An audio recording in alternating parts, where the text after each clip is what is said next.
Now, one thing that I do want to mention at this point is that this is an opportunity for you to model the type of conversation that you're going to have. I'm sure you're familiar with the fact that whatever you do is what people are going to emulate.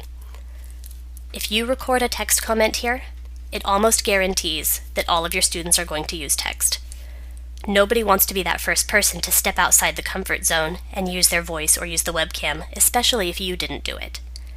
So model what you want done, but then also you might tell students that you require them to use a microphone or a webcam.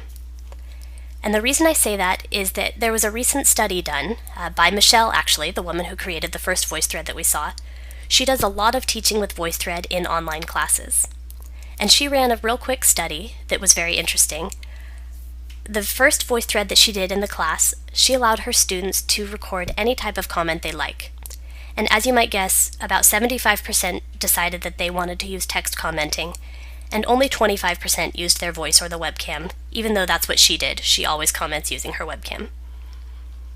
And that's about what you would expect if you were to think about basic student behaviors. And that was the trend throughout the entire course. Then she ran the same exact course, but the only thing she did differently was on that very first assignment to require them to use their voice or use their webcam. And then from then on, they could use whatever they wanted. It was just that first assignment where they were required to do something more than text. And she saw a complete flip in those statistics. From that point on, 75% of students chose to use their voices or their webcams, and only 25% went back to using text. So if you are interested in kind of nudging students toward using these voice and video interaction features, just requiring them to do it one time is really a great way to kind of give them that nudge. And it doesn't have to be a high-stakes voice thread.